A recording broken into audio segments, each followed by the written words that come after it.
嗨，大家好，我是熊哥，欢迎来到 RPA 教室。这一集要来跟大家聊聊学习 RPA 的第一步到底是什么。现在市面上充斥着各种 low-code 工具，写程式看似变得简单，更有各式各样琳琅满目的 RPA 线上线下课程，甚至有的标榜速成班，手把手短短几个小时就能写出自己的第一支 RPA 流程。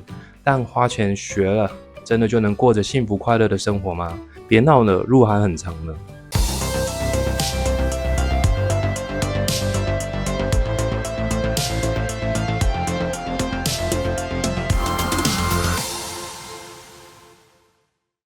首先，大家要先了解一个残酷的事实 ：RPA 这个自动化工具，它不能帮企业赚钱，它只能透过节省人工作业时间来帮企业省钱。这也说明你上了 RPA 的课，没有进入企业内用 RPA 改善流程，就视同白白浪费了呢。因为 RPA 根本无处发挥。那我们就先来聊聊你为什么要学习 RPA 吧。第一，帮别人导入 RPA， 公司主管或者是客户交办。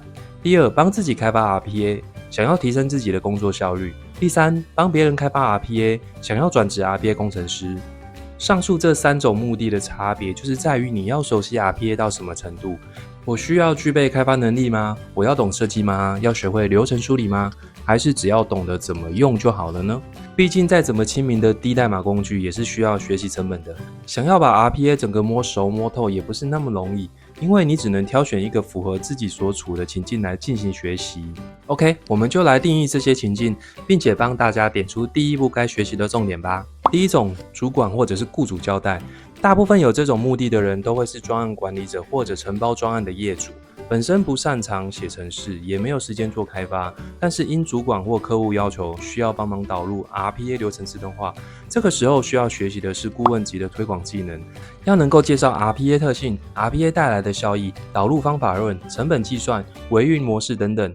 不过 RPA 有可能是一个假议题啊，更多时候客户提出的需求其实叫做流程数位化，而非流程自动化。我们都会教学员们先引导主管或者是雇主三位化思考，先审视公司企业内部数位化转型是否到位。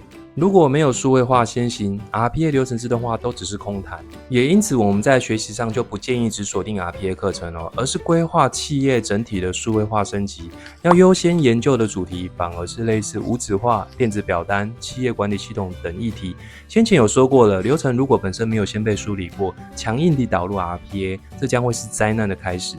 所以建议 PM 们要商业化思考，不论是开发平台、修改系统或是导入 RPA， 必须要从中依序挑出符合主管或客户的需求选项。如果公司还在使用大量纸本文件的我们建议学习的是微软的 Power Platform 系列，而非直接导 UiPath 等这些特定的 RPA 工具。微软完善的生态圈比较适合打造电子化作业流程，可以透过 Power Apps 搭配 SharePoint 制造数位化平台。Power BI 可以产出分析图表。Word 加 Copilot 可以制作可列印的表单等等 ，Teams 加 Outlook 可以让整个作业流程的复核更加顺畅。后续要导入 RPA 可以使用 Power Automate 之上，公司内部的流程可以被整套的微软 Office 365简易实现，但前提是企业内部要核准资料上云。如果有想理解更多的数位化转型，欢迎在下方留言或者是来信告诉我。第二种，提升自己的工作效率。直接以一个粉丝的范例来当说明哦，因为有些公司的系统经历多年运行，要升级时会考量成本、风险、改善效益等等问题，只能透过人工弥补不足之处。他的工作是每天收发大量的电子邮件，单纯地夹带档案，并且回寄给客户或者相关部门的人员。这时候若可以撰写一个收发性机器人帮你分担工作，从此上班只要喝咖啡，盯着机器人就好，等下班咯。这种自爽型的 RPA 短流程都会建议自建网络上有蛮多免费的实作课程可参考。如果企业内有微软 Office 365，会推荐优先使用。如果没有的话，其次建议是挑选 UiPath。来自中国大陆的 RPA 工具其实也很多，界面也非常亲民，容易上手。比较有名的像是 vAutomate、智多星、引刀等等，大家可以自己去挑选适合自己的低代码工具。另外还有 VBA 合并列印、自动翻译等等这些小工具，只要能改善自己工作效益的都是好工具。也推荐自学套用，不建议外包给别人，因为未来维运上会比较能够好掌握，好自行调整修正。外包的话反而会失去 local 工具的美意，成本效益也会下降哦。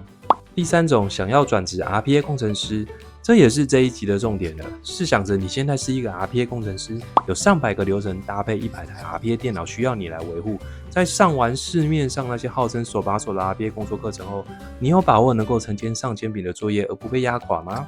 有些 RPA 工程师只掌管开发，他们并没有参与第一线维运，所以没有花很多心思在了解平台。这边要强调的是 ，RPA 不是系统，所以是需要重复多次执行来验证稳定度的。没有经验的开发者就不会做单元测试，导致流程很容易在某处形成断点。要成为专业的 RPA 工程师，第一步绝对不是动手写程式，而是要训练你画架构图、学习 coding style、拆分模组、压力测试、备份板控等等，这样一整个套路写出来的程式品质才会好，维运才不会一直出包。没品质的 RPA 工程师，我们索性都不合作了。毕竟 RPA 程式运行的不好，救援次数会越多，就代表浪费的时间跟金钱更多。另外一个重点是放在 RPA 基础建设，没有监控平台的 RPA， 肯定规模也做不大。大企业内的流程你也扛不了，或者是扛得喘吁吁。当然也是有不少高手也可以处理得很好。所以转职 RPA 工程师第一步，绝对不是上工区的课程，要让雇主或老板知道你有办法轻松扛住整个企业的作业才是重点。就是这么简单。在这边商空服务一下啦，目前我们团队也在募集伙伴，未来会透过栽培种子学员的模式，希望能找到新血加入营运团队，跟我们一起享受运筹帷幄的成就感吧。所以我们更强调 RPA 架构跟基础建设，此外研究如何加速开发，如何降低营运成本，也都是我们一直在追求的议题。在未来 AI 的影响或者是 RPA 工具竞争之下，鹿死谁手都未知。例如 UiPath 虽然好开发，但 license 费用会让新客户望之却步，挑选相对便宜的 Nice 或者是 Power Automate， 所以我们不会锁死在特定的 RPA 工具，要保持学习弹性跟打造自己的核心价值。因为 RPA 的设计精髓是永远不变的，投资在 RPA 基础建设上才是有效益的。最后来总结一下这一集的重点吧。要接触 RPA 之前，需要先确认自己的目的，可以分为3种。第一，主管或雇主交代，主要负责协助导入 RPA， 需要上位化思考，学习的技能反而是流程梳理，千万不要去上实作的课程，绝对是没有帮助又浪费钱。第二种，提升自己的工作效率，网络上其实蛮多免费教学资源，建议可以自行摸索学习，必要的话去上个实作的课程是 OK 的，但这种手把手的课程价值没有很高，建议要找到人可以问哦。第三，想要转职 RPA 工程师，建议把目标放在成为 RPA 设计师，光会写程式还不一定会导 RPA 的，更多的重点要放在 RPA 观念以及基础建设上，这些才是最有价值的 RPA 精髓，你才能用这些去说服你的雇主或老板，你有能力营运整个作业流程。最后，我们的 FB 粉丝专页开张啦，欢迎大家有问题都可以来上面直接询问我们。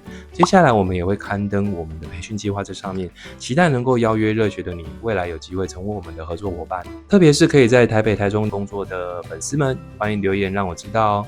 这一集就先介绍到这边啦，喜欢的话记得按赞、订阅并开启小铃铛。有任何意见或想法，或想要听什么 RPA 血泪史的，也可以在下方留言告诉我哦。我们下一集见啦，拜拜。